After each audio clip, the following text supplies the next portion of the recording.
My arrogant father dragged me into a crowded courtroom expecting me to beg for his mercy because I had no money and zero legal help. But he had absolutely no idea I was the exact ghost who already destroyed his famous attorney 2 years ago. Before I tell you about the explosive moment that brought a local empire to its knees, let me know where you are watching from in the comments section. Thank you for being here. Grab a warm glass of water, sit down, and listen to me tell the whole story. I stepped out of the freezing rain and into the heavy, suffocating air of the Marlow County Civil Court. It was a bleak morning in North Carolina, the kind of morning that soaked straight through your coat and settled deep in your bones. But the chill inside courtroom number 4 had nothing to do with the weather outside. It came from the solid wooden benches and the people sitting on them. The room was packed far beyond its capacity. Every single seat was taken. People lined the back walls, standing shoulder to shoulder, their wet umbrellas dripping onto the faded linoleum floor. Briar Glen was not a large town.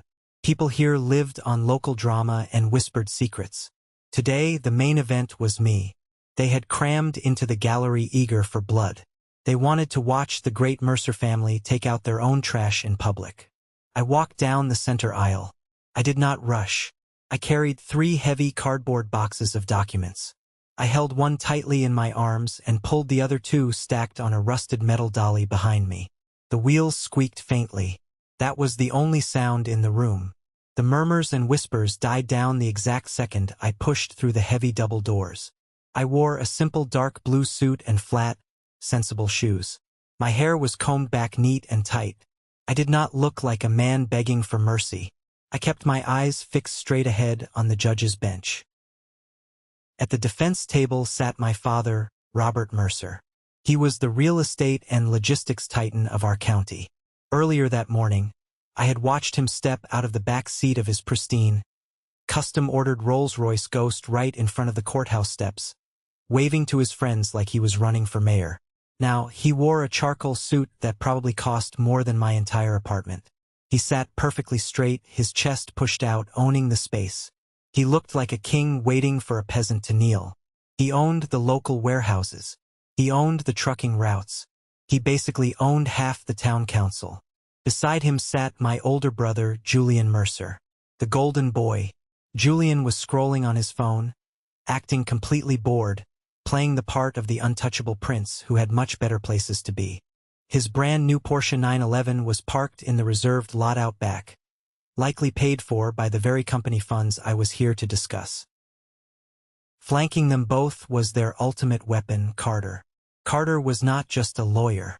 He was a corporate executioner. He charged a massive salary of $1,000 an hour just to bury his client's enemies under mountains of procedural motions. He was the man you hired when you wanted to drain the opposing side of every single penny before a trial even began. Carter leaned back in his expensive leather chair. He tapped a heavy gold pen against his legal pad. He did not even bother to look up when I reached the plaintiff table. I was nothing to him, just another annoying bug to be squashed before his lunch break. I set my boxes down. The dull thud echoed loudly in the high-ceilinged room. I opened the top box and pulled out my primary binder. Robert turned his head. He looked at me, taking in my damp suit and my distinct lack of legal counsel. He looked at the empty chair beside me. A cruel, practiced smile stretched across his face. He leaned back, took a slow breath, and spoke. He did not whisper to his lawyer. He projected his voice so the sound would carry perfectly to the crowded gallery behind us. You could not even afford a lawyer. The words hung in the stale air. They were designed to cut deep. They were a public declaration of absolute power, a reminder of my place at the bottom of his world. A few scattered chuckles drifted from the back rows.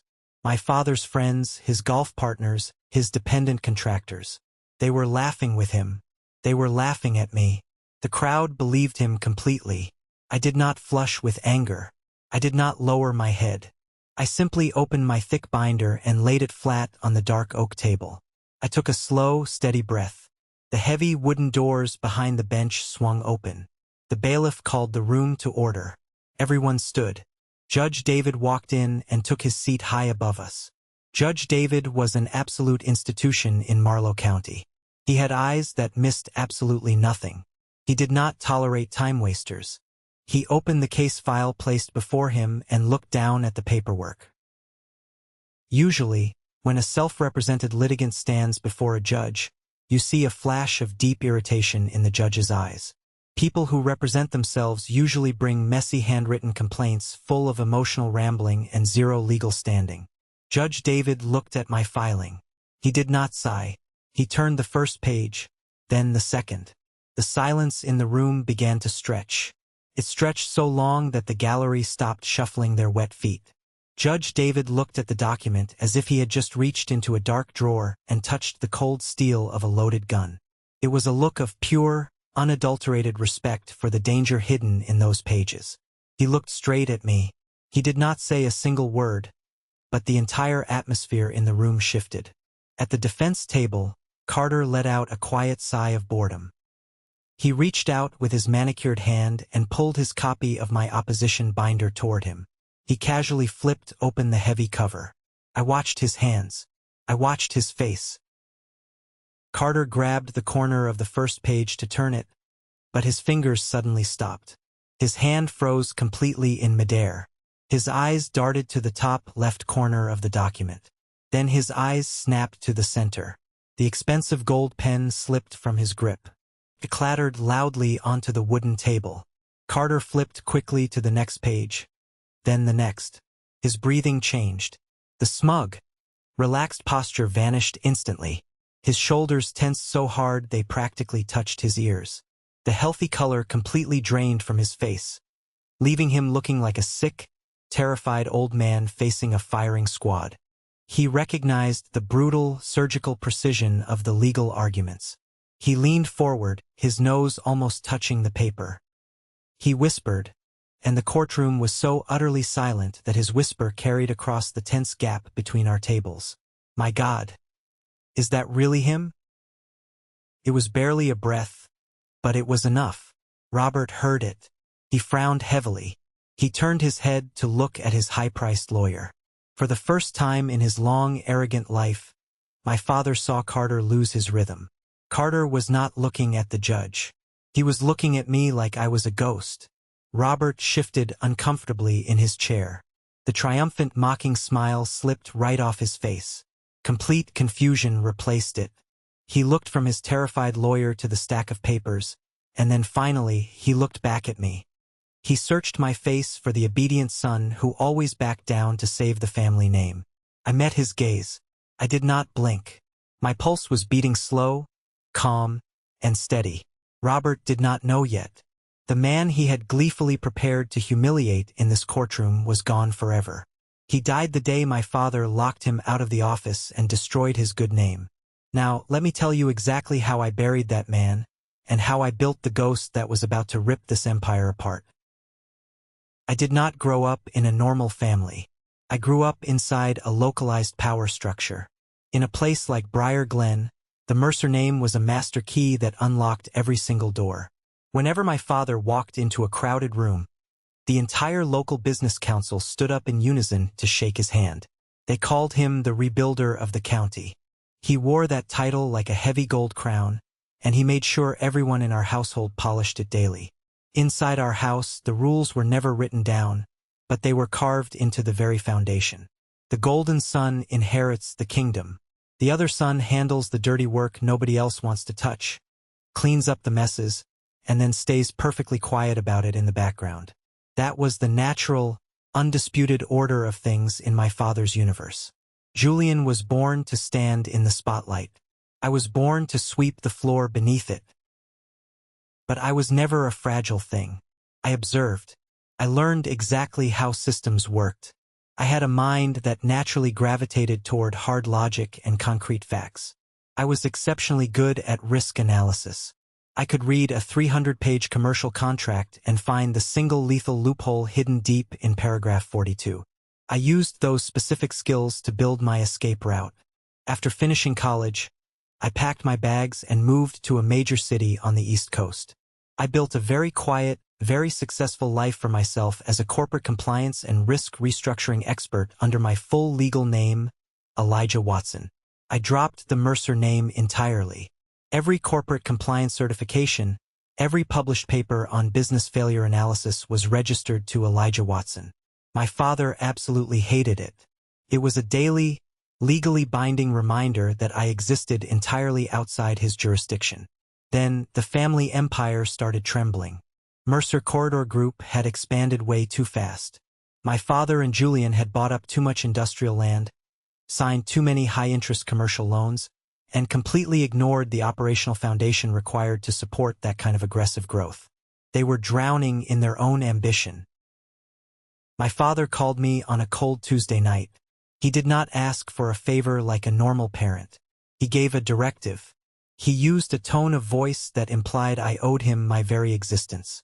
He told me to come home for just 6 months. He said he needed exactly 6 months to stabilize the system so he could focus entirely on taking care of my aging mother. It was the perfect trap, baited with family duty. I packed up my independent life and drove back to Briar Glen. I truly believed it was a temporary mission. The company was an absolute disaster zone. I rolled up my sleeves and went to work. I spent 16-hour days untangling their massive mess. I reorganized their entire commercial insurance portfolio. I reviewed hundreds of sloppy vendor contracts and renegotiated the terrible terms Julian had agreed to. I pulled 3 massive commercial loans back from the absolute brink of default by restructuring their financial covenants at the 11th hour. I built a functioning, profitable machine out of the rusted scrap metal they handed me. But the promised 6 months passed, then a year passed. Every single time I tried to hand the reins back to them and pack my bags, another manufactured crisis would suddenly appear out of thin air. And the most sickening part of all was watching how my exhausting work was digested by the family public relations machine. Every loan I saved, every brutal compliance audit I passed, was smoothly repackaged for the public. At town hall meetings and Chamber of Commerce dinners, my father would proudly slap Julian on the back. He would announce to the crowded room that Julian was doing an absolutely fantastic job navigating the company through a tough economic quarter. I was never mentioned. I never received a promotion. I never saw a bump in my salary. I was the ghost in the machine. I was the invisible engine making the golden boy look like a genius. Sitting in my dark office late at night, watching Julian take full credit in the local newspaper for a complex risk mitigation strategy one had spent 3 weeks building from scratch, the cold truth finally hit me. My father did not hate my talent. He desperately needed my brain to keep his empire from collapsing. The only thing Robert truly hated was the fact that my talent existed entirely outside his direct control. He wanted to consume my identity until there was nothing left but a useful tool for the Mercer legacy. Julian loved the applause. He thrived on the adrenaline of closing a big deal. What he absolutely hated was the slow, meticulous process of doing things legally.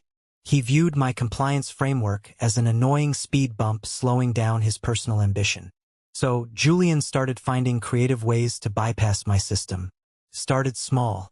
I noticed several new landscaping and site clearing vendors had been on board without completing the mandatory background financial checks.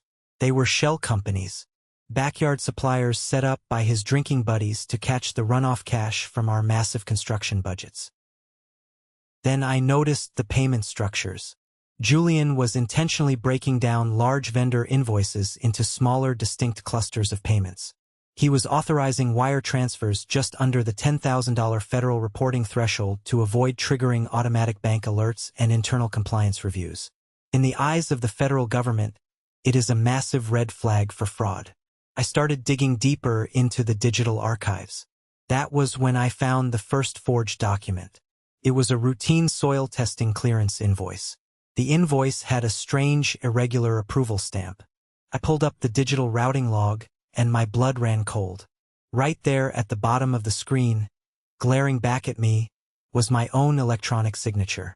The system recorded that I had personally reviewed and approved the clearance at 11 o'clock on a Tuesday night. I had never even opened that specific project folder. I checked another file, then another. My digital signature was stamped across dozens of expedited payments that completely bypassed my department. I immediately printed the logs and walked straight into Julian's corner office. I dropped the papers flat on his glass desk and demanded a full independent forensic audit of the entire payment system. Julian did not even flinch. He just laughed. He leaned back in his leather chair, tossed his keys to the Porsche on the desk, and smoothly blamed the entire discrepancy on a glitch in the recent accounting software migration. We both knew he was lying. Before Julian could spin another lie, my father walked into the office. He closed the heavy oak door behind him. He looked at the printed logs on the desk. Then he looked at me. His expression hardened into a familiar mask of paternal disappointment. He simply wanted the conflict to end so the machine could keep moving. He told me to lower my voice. He said I was overreacting to a minor administrative oversight. When I pushed back, pointing out the severe legal liabilities of forged compliance documents, he cut me off completely. He stepped closer, invading my personal space, and lowered his voice into a dangerous, commanding register. "Do not act like an outside lawyer," he said. "You are family." That single sentence was the psychological skeleton key to his entire operation. It was the ultimate weapon of silence. Whenever I demanded professional standards, whenever I pointed out a blatant violation of the law, they threw the word family in my face. It was designed to make me feel disloyal. They demanded the rigorous expertise of a high-paid corporate attorney, but they expected the blind, unquestioning obedience of a silent son. I left the office that afternoon with a sickening realization. If Julian was attaching my electronic signature to domestic invoices, what else were they putting my name on? I spent the next 48 hours secretly mirroring the outbound email servers. I needed to see exactly what was being sent to our external financial partners. I sat in my dark apartment, drinking black coffee, parsing through thousands of encrypted attachments. The truth I uncovered was far worse than petty embezzlement or lazy contracting. My father and my brother were using my hard-earned professional reputation as a bulletproof shield. Every single credit application sent to the regional banks, every bid submitted to the State Development Board prominently featured my credentials. The banks trusted the Mercer Corridor Group solely because Elijah Watson was listed as the chief guarantor of regulatory adherence. My name was the only thing making their dirty money look clean. The final, terrifying piece of the puzzle fell into place late on a Friday night. I was reviewing a secured loan packet for a massive multi-phase logistics hub planned near the riverfront. It was the absolute crown jewel of my father's expansion strategy. But the land sitting beneath the proposed site was highly unstable. It was an old chemical dumping ground that required millions of dollars in mandatory environmental remediation before a single shovel could touch the dirt. The liability was astronomical. If the chemical seepage reached the nearby water supply, the resulting federal fines would bankrupt the company overnight.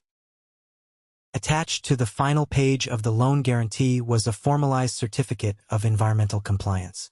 It falsely stated that all preliminary soil remediation had been successfully completed according to strict federal standards. And sitting right at the bottom of that fraudulent, highly illegal document was my verified electronic signature. My stomach violently twisted.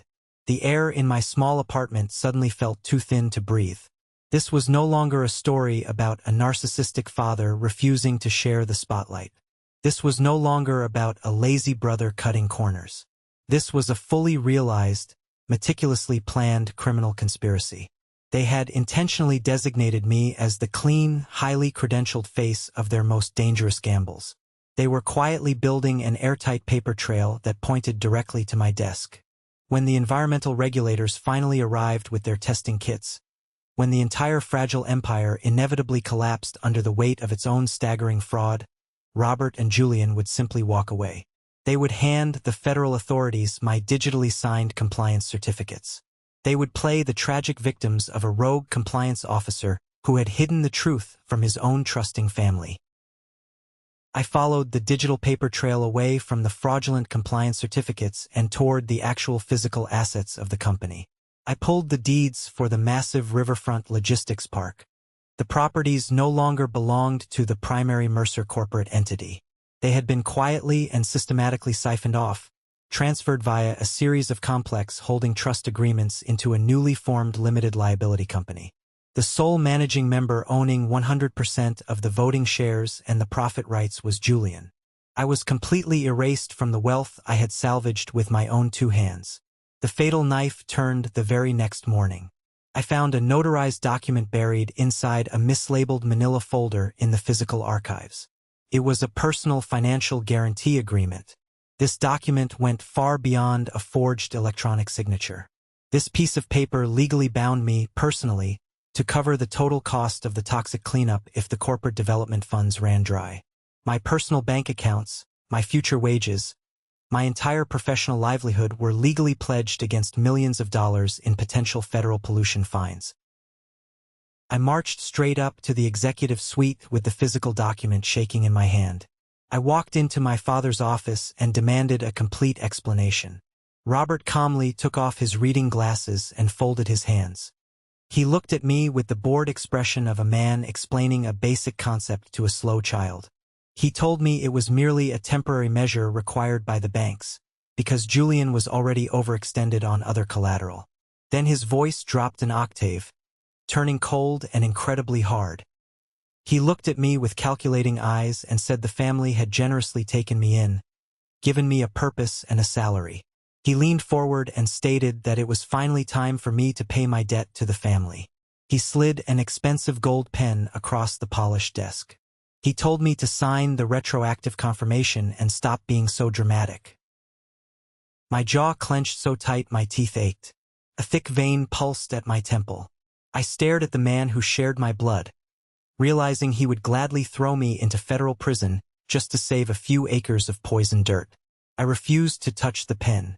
I turned around and walked out of the room without saying a single word. Their retaliation was incredibly swift and absolutely total. When I arrived at the corporate building the next morning, my electronic key card flashed solid red. The heavy glass security doors remained locked. I walked back to my car and tried to log into the virtual company server. My administrative access credentials had been completely wiped. The screen simply read, "Access denied." 10 minutes later, a private security courier knocked on my car window. He demanded I immediately surrender my company-issued mobile phone and laptop. By noon, a thick legal envelope was slipped under the front door of my apartment. It was a comprehensive severance package drafted meticulously by Carter. The terms inside the document were legally sickening. If I wanted to receive a meager 2 months of basic living expenses, I had to sign a clause explicitly admitting to severe administrative errors and gross negligence in the compliance department. The package also included an ironclad non-disclosure agreement that would legally gag me for the rest of my natural life. They were trying to force me to purchase my own silence by signing a false confession. I threw the envelope in the trash. But the true suffocating horror of their plan was how fast they weaponized the entire town against me. By Friday evening, a single, perfectly synchronized narrative had flooded the streets of Briar Glen. I heard the whispers at the grocery store. I saw the judgmental stares at the gas station. Robert and Luke, his closest golf partner, had seeded the story with surgical precision through their vast network. The town was buzzing with the tragic news about the Mercer son. People whispered that I had become dangerously unstable. They claimed I was still bitterly acting out over a messy, painful divorce I went through years ago. The story they swallowed whole was that I had completely botched the corporate files out of sheer hysterical incompetence, caused massive financial damage, and then simply ran away. They needed to publicly destroy my credibility so thoroughly that if I ever tried to tell the truth about their frauds, I would sound like nothing more than a crazy, bitter man looking for petty revenge. They left me with zero income, no legal representation, and a ruined reputation in a town that worshipped the very ground they walked upon.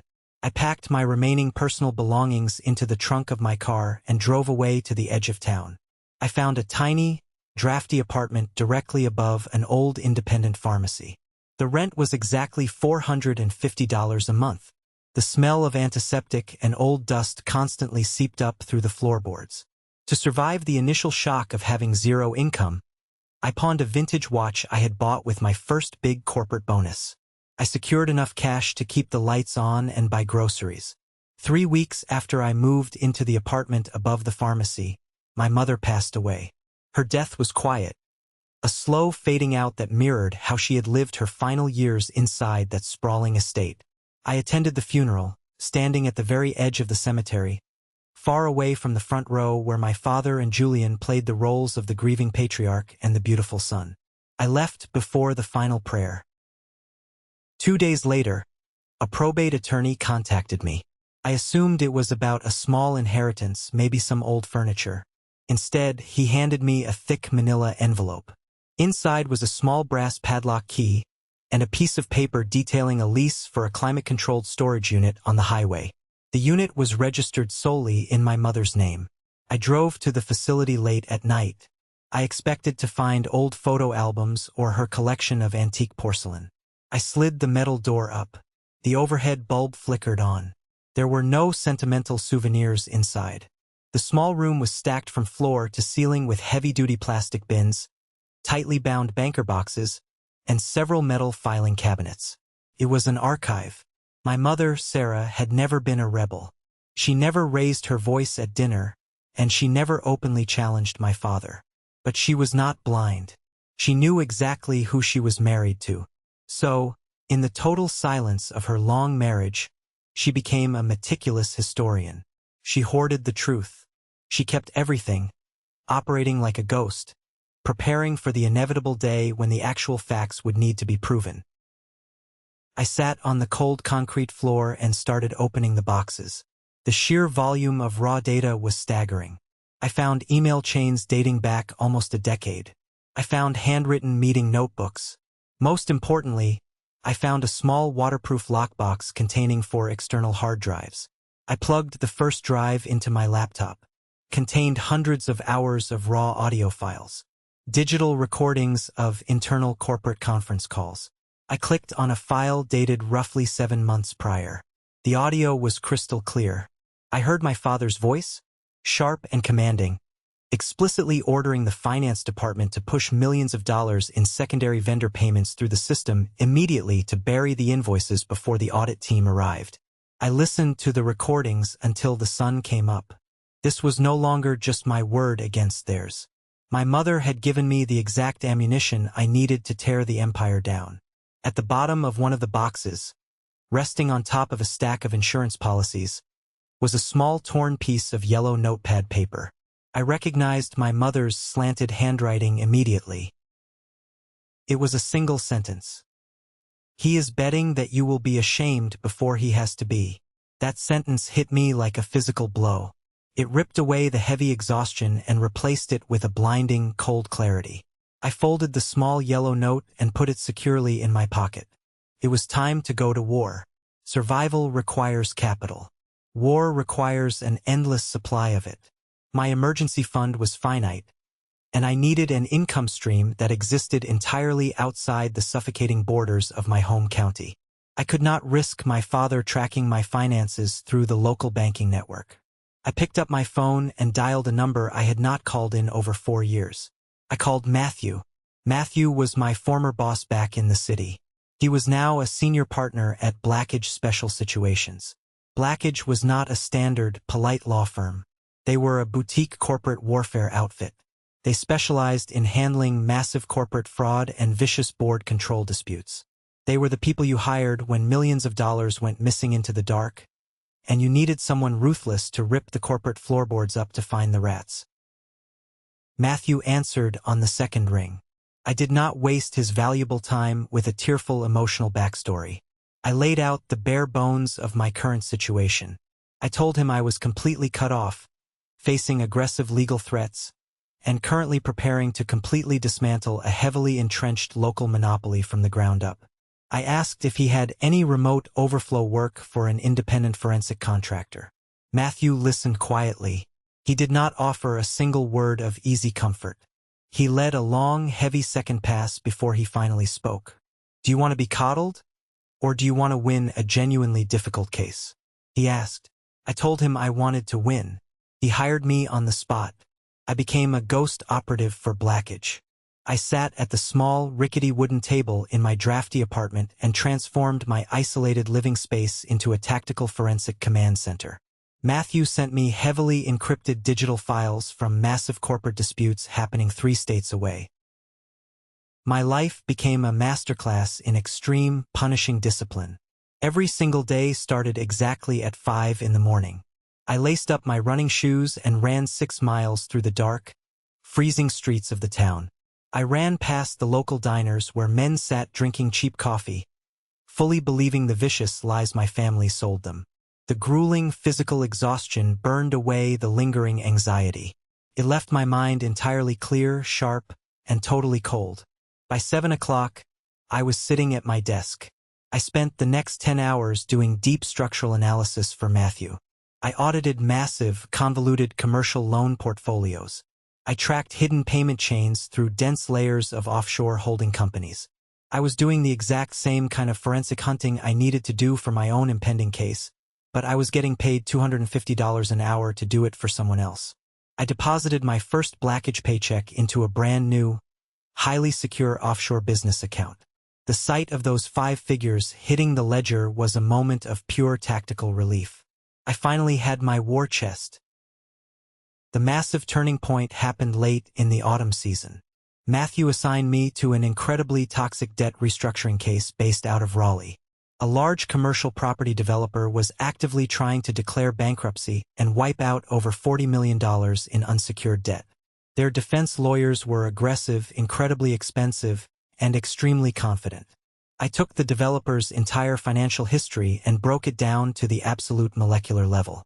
I spent 90 straight hours comparing their internal ledger dates against the county property tax assessments. Eventually, I found the fatal hidden flaw.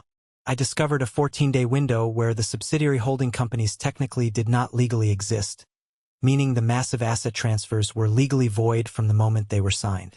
I wrote a 40-page forensic analysis detailing exactly how the developer committed systematic bankruptcy fraud. It was a masterpiece of lethal accounting. Matthew took my printed analysis into the final settlement conference in Raleigh. He dropped my report on the polished mahogany table.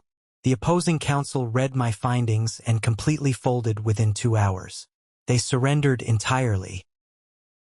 The lead defense attorney for that corrupt developer, the man who was publicly humiliated and whose firm lost millions because of my report, was none other than Carter. The same $1,000 an hour lawyer my father had just hired to crush me. Carter had never seen my face. He only knew the name signed at the bottom of that devastating report, Elijah Watson. He had no idea the crazy, broke son he was preparing to mock in Marlow County was the exact same forensic architect who had already destroyed him. While I was out building this lethal new reality, the external pieces of my own puzzle began falling into my lap almost simultaneously. The isolation of my new life broke on a freezing Tuesday evening. Someone knocked hard on the heavy wooden door of my apartment. I looked through the peephole and saw Dylan standing in the pouring rain. Dylan was the former systems administrator for the entire corporate network. My brother had fired him without warning exactly 14 days prior, publicly blaming him for a massive failure in the digital security protocols. But Dylan was meticulous. Before the private security guards escorted him out, he quietly copied the master access logs onto a heavily encrypted flash drive. I let him inside. He sat at my small kitchen table, opened his laptop, and pulled up the raw server data. He pointed to a specific sequence of glowing green text on the black screen. The server logs provided absolute proof that my administrative credentials had not been hacked by some random outside threat. They were manually overridden and hijacked from an internal Internet Protocol address. That specific address was hardwired directly into Julian's private office. 72 hours later, another ghost from the company payroll reached out. Samuel owned a small, struggling landscaping and site preparation firm. He asked me to meet him at a dark, completely empty diner out on the desolate county highway. His hands physically shook as he held his coffee mug. He confessed that Julian had promised him a guaranteed monthly retainer fee if he allowed Julian to route heavy equipment invoices through his corporate checking account. Samuel was acting as a blind pass-through station for the stolen funds, sending the money directly to Julian's shell companies. He handed me meticulous physical copies of every single routing number. Finally, a senior credit specialist at the regional commercial bank, Gabriel, called me late at night on a disposable prepaid phone. His professional conscience was eating him alive. He confirmed that the internal risk committee at the bank had specifically approved the massive financial exceptions for our newest expansion projects only because my unblemished compliance certifications were attached to the front of the packets. I returned to my apartment and pinned every single piece of gathered evidence to the cracked plaster wall. I used red yarn to connect the financial transactions and blue yarn to connect the digital access logs. I arranged them into a single, cohesive, horrifying narrative of premeditated theft. I had the server logs, the money trail, the bank's admission, and the audio tapes from my mother. I stopped gathering information. I started firing back. I walked straight down to the district courthouse and filed a massive, highly detailed civil lawsuit against the holding company, my father, and my brother.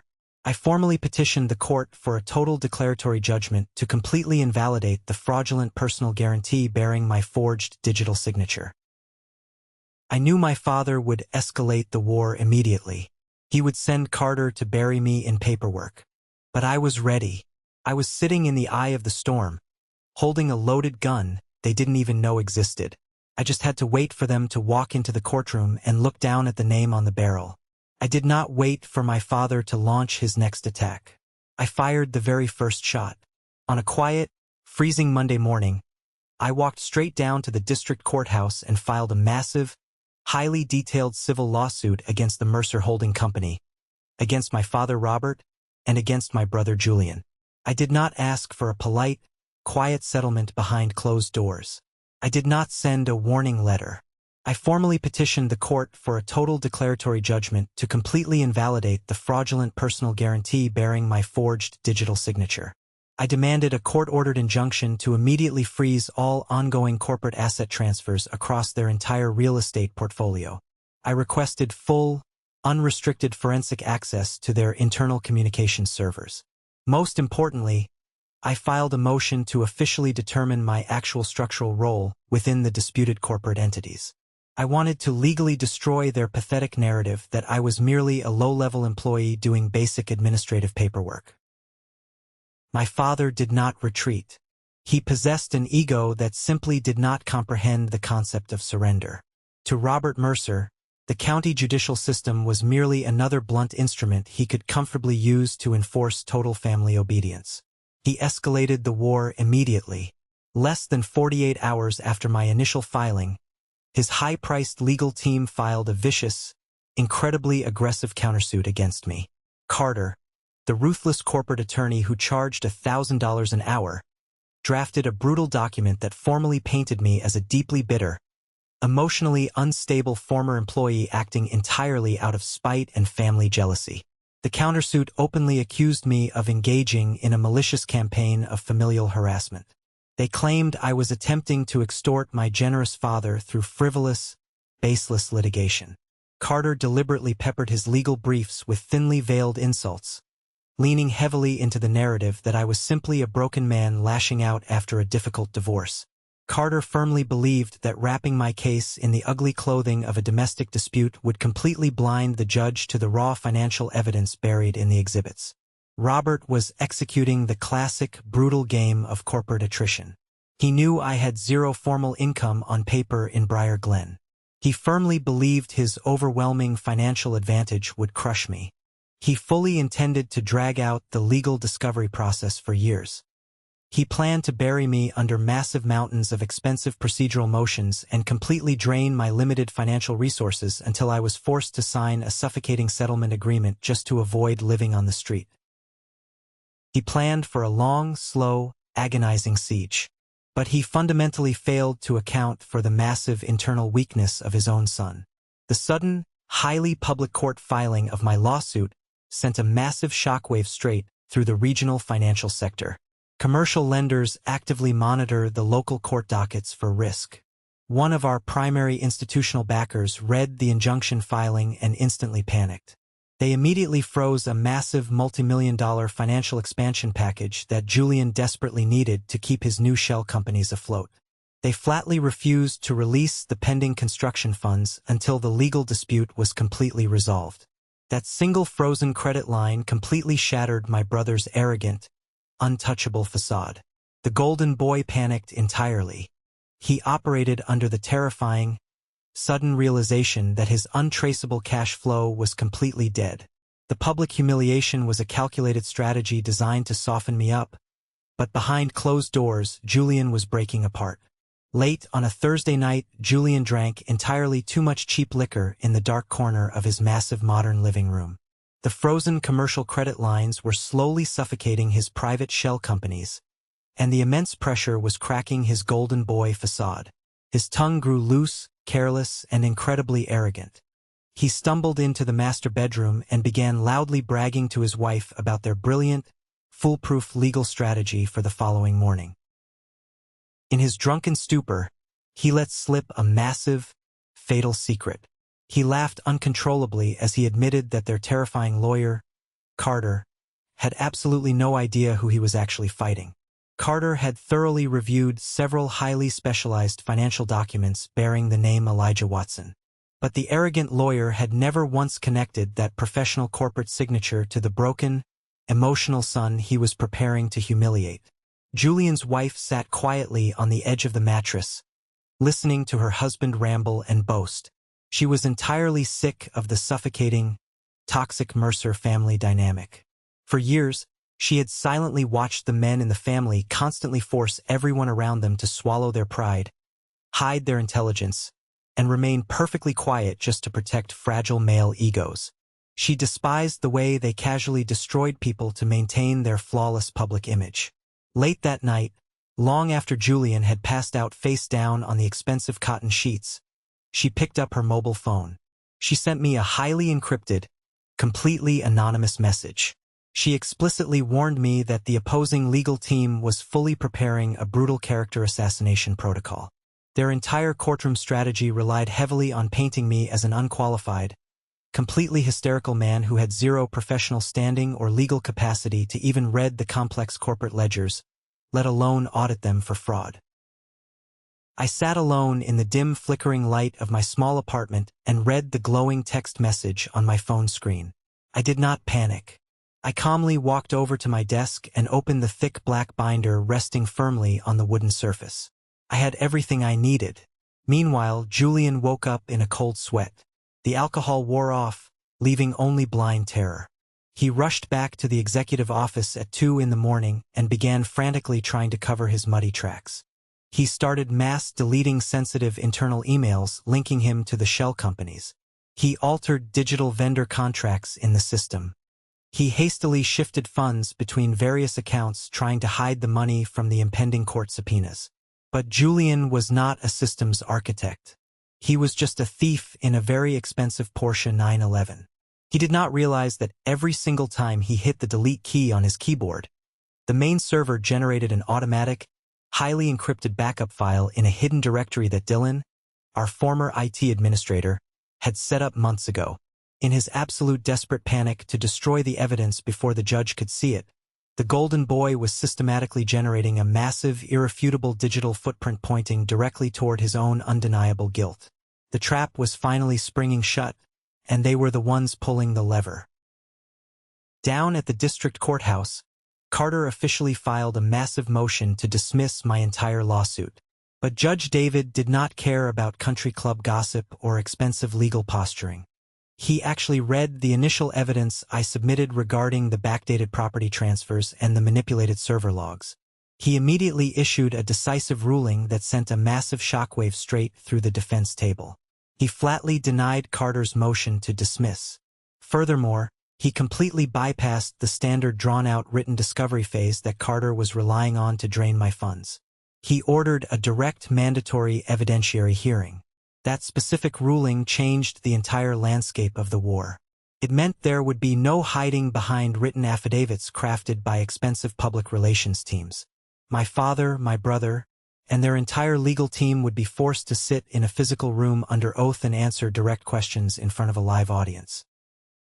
Which brings us directly back to the moment the trial began. Judge David looked down from his elevated wooden bench. He adjusted his microphone and formally asked if I had retained legal representation for this mandatory evidentiary hearing. I stood up slowly. I smoothed the front of my dark blue suit. I looked directly at the judge and kept my voice perfectly level. I stated that I was appearing entirely on my own behalf today, possessing the full professional licensing, the state certifications, and the absolute legal capacity to present the forensic record. At the plaintiff table, Carter was already staring down at the thick black binder I had just submitted to the court clerk. He saw my full legal name printed boldly across the top of the specialized financial exhibits. Elijah Watson. He saw the specific registry numbers and the highly unique surgical formatting of the data reconstructions. The remaining color completely drained from his face.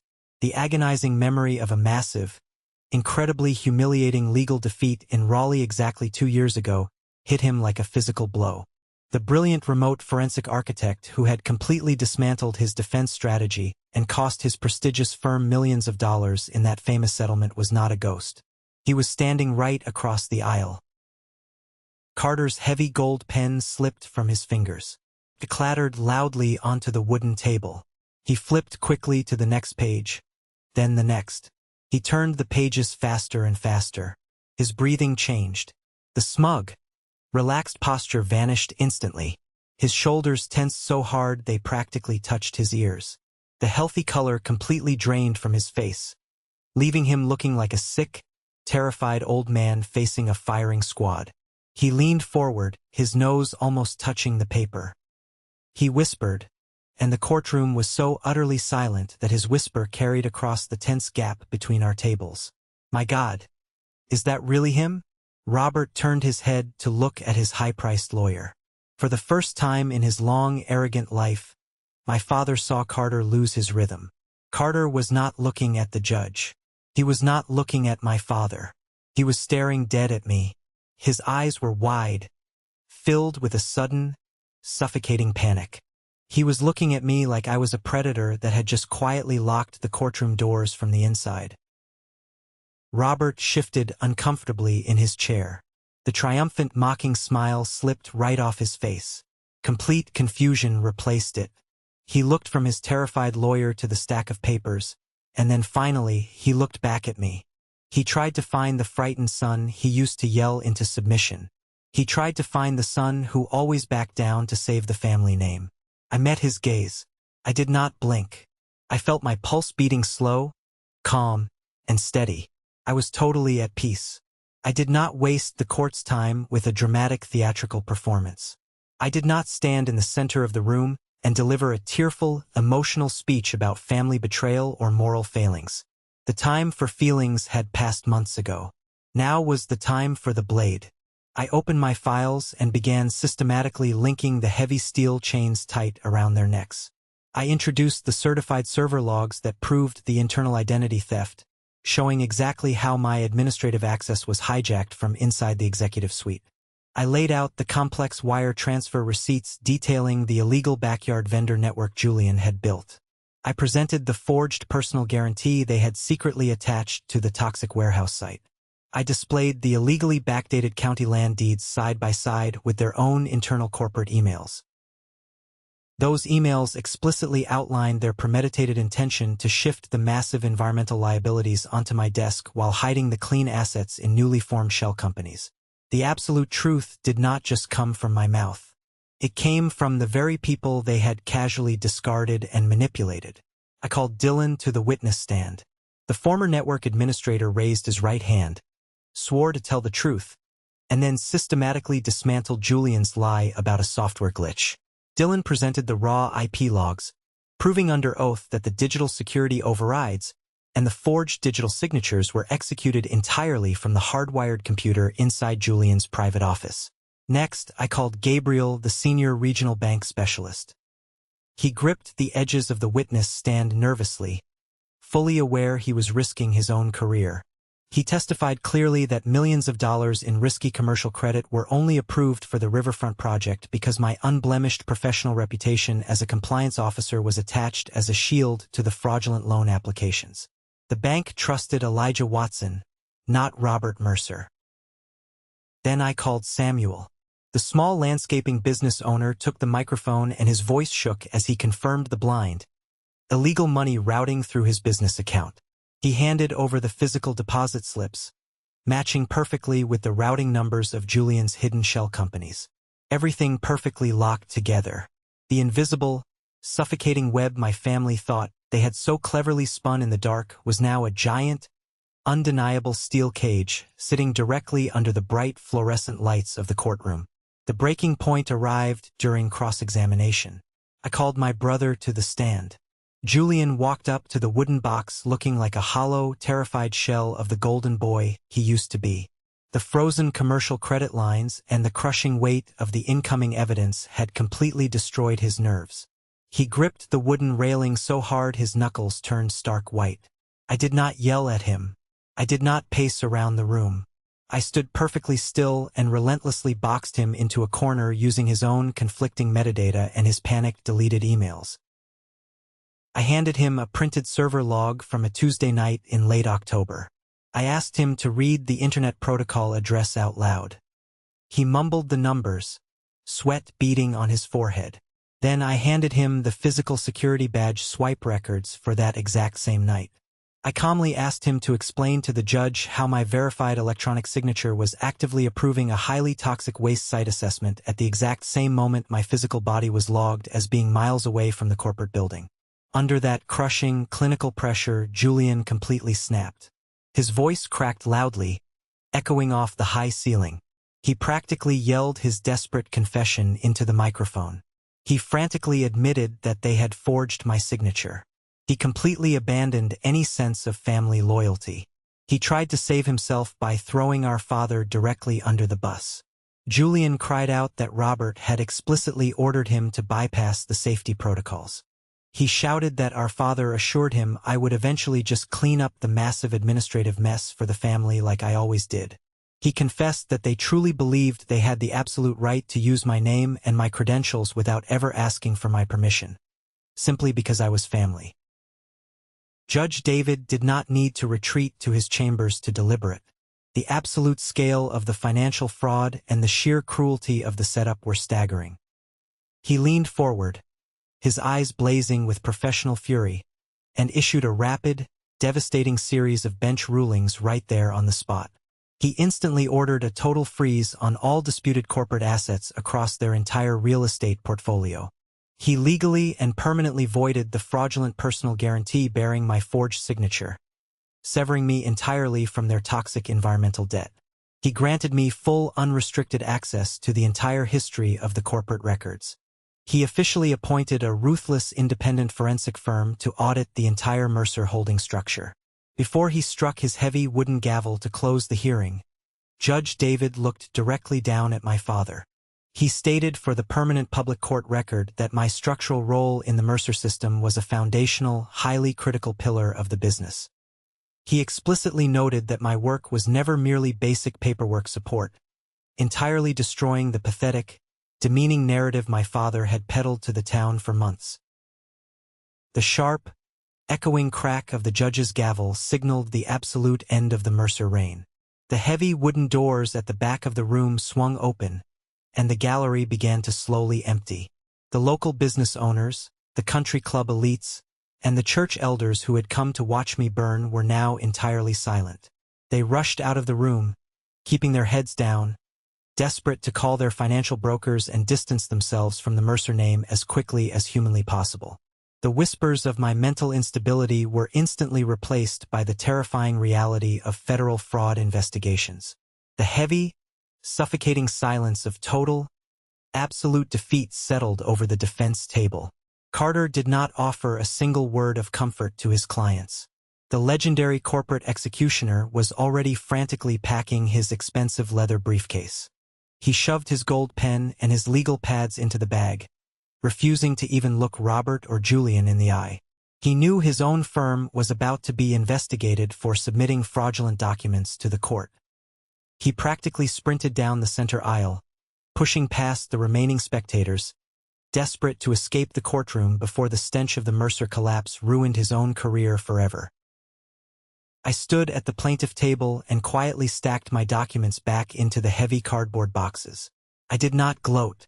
I did not smile. I felt a profound, deep sense of closure. Robert slowly stood up from the defense table. His broad shoulders were slumped forward, completely stripped of their usual arrogance. The untouchable titan of Briar Glen suddenly looked like a very old, very broken man. The expensive charcoal suit seemed to hang loosely on his frame, as if the physical power had been drained right out of his bones. He slowly walked over to my table. He looked down at the massive boxes of evidence, the color-coded binders that had just dismantled his entire life's work. Then he looked up at me. His eyes searched my face. He was looking for any trace of the desperate son who used to beg for his approval, the loyal boy who would eventually cave and offer to fix everything. He found absolutely nothing. His voice was quiet, almost a fragile whisper, entirely devoid of the booming authority he had weaponized against me for decades. "Is this your idea of revenge?" he asked. I looked him dead in the eyes. I felt absolutely nothing for him anymore. No anger, no sadness, no lingering desire for his validation. The emotional cord had been completely and permanently severed. I gave him the cold, precise truth. "No," I said, my voice steady and completely empty of emotion. "This is the bill for all the times you confused silence with consent." I turned my back on him for the final time. I grabbed the handle of my rusted metal dolly and pushed it down the center aisle of the courtroom. The squeak of the wheels echoed loudly, the only sound left in the massive room. I did not look back. I did not stay to claim the broken throne of his crumbling company. I did not want a single dirty brick of his ruined empire. I pushed the heavy double doors open and walked down the wide stone steps of the courthouse. The freezing morning rain had finally stopped, leaving the air sharp, clear, and incredibly fresh. I stepped out into the daylight with my entire identity fully and legally restored. The collapse of the Mercer Empire was not a slow, graceful decline. It was a catastrophic, violent freefall. In the weeks that followed the explosive hearing, the independent forensic firm appointed by the judge completely dismantled the corporate holding structure. They ripped through the cooked books, exposed the shell companies, and handed their devastating final report directly to the federal authorities. The environmental regulators descended on the riverfront property. They conducted deep soil tests and discovered contamination levels far worse than initially feared. They issued astronomical federal fines that instantly bankrupted the primary corporate entity. The regional banks, terrified of the toxic liability, immediately called in their massive commercial loans. When the company could not pay, the asset seizures began. I was not in Briar Glen to watch it happen, but the news traveled fast. The local paper printed front-page photos of federal agents in windbreakers carrying heavy boxes of hard drives out of the corporate headquarters. The bank foreclosed on the sprawling family estate. Robert was forced to stand on the manicured lawn and watch as the repo men loaded his pristine, custom-ordered Rolls-Royce Ghost onto a flatbed tow truck. Julian did not fare any better. The federal authorities seized all assets tied to his fraudulent shell companies. They towed his beloved Porsche 911 right out of his driveway in broad daylight. The prestigious country club formally revoked their memberships. The untouchable family was left with absolutely nothing but massive legal bills and the terrifying, looming threat of federal prison time for wire fraud, identity theft, and environmental negligence. The town of Briar Glen, the exact same people who had so eagerly swallowed the vicious lies about my mental instability, suddenly suffered a massive collective case of amnesia. They stopped talking about the crazy Mercer son. Instead, they gathered at the local diners and hardware stores, whispering over their coffee cups about how they always knew Robert and Julian were crooked. They retroactively pretended they had always been on my side, entirely rewriting their own history of complicity. I did not care. I had already moved on completely. I officially packed up my small apartment above the pharmacy and relocated back to the city. Matthew kept his word. After the massive success of the Raleigh case and the flawless, surgical execution of my own lawsuit, Blackage Special Situations offered me a massive promotion. I did not just get my standard salary back. I was given an equity partnership in a firm that actually respected my mind and feared my capabilities. My name, Elijah Watson, became a terrifying legend in the highly insular world of corporate litigation. I was the ghost who walked into broken companies, ripped up the floorboards, and exposed the rats. Corrupt executives and arrogant defense lawyers double-checked their own files whenever they heard my name, terrified that I was quietly auditing their ledgers from a dark room 3 states away.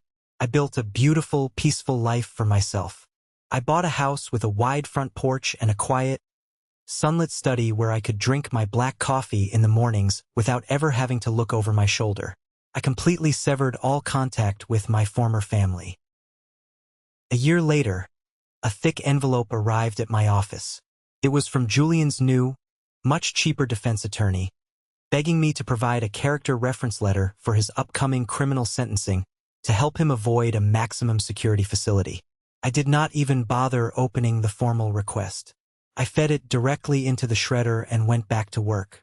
I had survived the fire, and I had forged myself into something completely unbreakable. I was no longer a quiet shadow trapped inside the suffocating, toxic walls of my father's kingdom.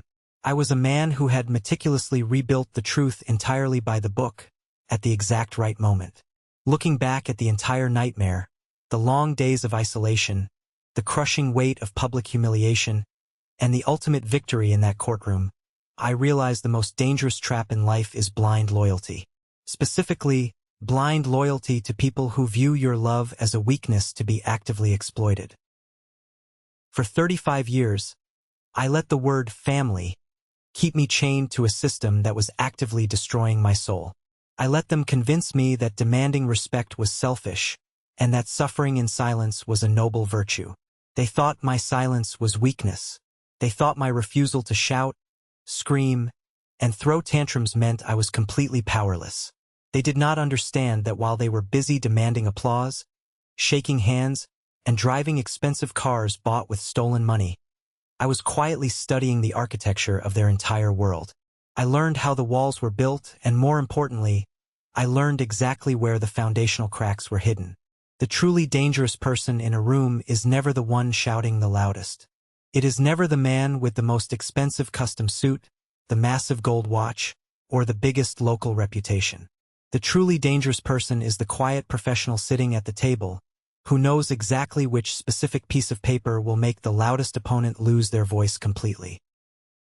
I walked away from Briar Glen knowing I had forced the most dangerous lawyer in the state to recognize my absolute power long before my own father ever did. I lost a toxic family, but I gained the entire world, and I finally secured the peace I deserved. Thank you for sticking around and listening to my story. I hope this resonated with you in some way. We all face moments in life where the people we trust the most try to push us down into the dirt, fully expecting us to just stay there and take it. Have you ever found yourself in a similar situation, where you had to stand entirely alone to fight for your own truth and set a hard boundary? Let me know down in the comments. Also, if you are hearing this right now, you are part of a very special group. I want you to drop the letter W in the comments section. W stands for winner. That is the secret code for the 1% Club. The sign to let me know you are one of the amazing people who watched this story all the way to the very end. You guys are the absolute best. Please hit that like button and follow the channel so we can keep sharing these incredible journeys together. Stay strong, trust your instincts, and I will see you in the next story.